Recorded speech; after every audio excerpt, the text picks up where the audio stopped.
Roberta Metsola insiet li l-irwol tagħha fil-Parlament Ewropew mhux biex tkisser lil Malta, imma biex tirrappreżenta l-aħjar interessi tal-Maltin li poġġewha hemm.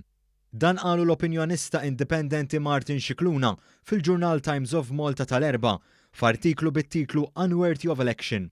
B'diversi referenzi għal kitba tagħha stess, Scicluna juri kif Metsola qed tipprova ssalva ġilda u tagħti dak li verament għamlet. L-opinjonista jgħid li Metsola has been trying hard to burnish her image or it was an attempt at sophistry and spin to cover up what she has actually been doing as a Maltese MEP to tarnish Malta's name internationally. Scicluna fakkar li Metsola kienet minn ta' quddiem li talbet għall-inkjesta pubblika internazzjonali fuq il-qtil tal-blogger Daphne Caruana Galizia u l-allegazzjonijiet tagħha ta' ħasil ta' flus. Kienet hi wkoll li fi kliem Scicluna involvit ruħha b'mod intimu ma' David Casa fuq ir-rapport tar-Rule of Law f'pajjiżna.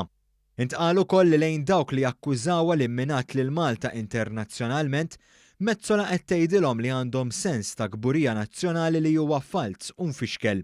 L-opinjonista indipendenti jgħid li Metsola għamlet ħafna akkużi mingħajr ma tipprovdi kwalunkwe forma ta' evidenza. Żied jgħid li hija għamlet dan fuq il-bażi li iktar ma titfatajn xi ħaġa sejħel żgur. Sostna li Metsola dejjem evitat milli tgħid verament kisbet fil-Parlament Ewropew għal benefiċċju ta' pajjiżha u dan għandu jinżamm f'moħħ il-votanti. Jistqar li hija ħallit l-ambizzjoni partiġjana tabni l-ġudizzju tagħha.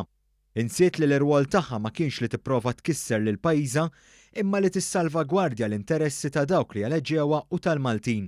Minkejja li kien hemm konflitt ta' interess fi kwistjoni li kienet tikkonċerna lil pajjiżha, hija min jedda poġġiet lilha nnifisha f'kumitati li minnhom setet timmina r-reputazzjoni ta' pajjiżha, temm jgħid l-opinjonista indipendenti Martin Scicluna.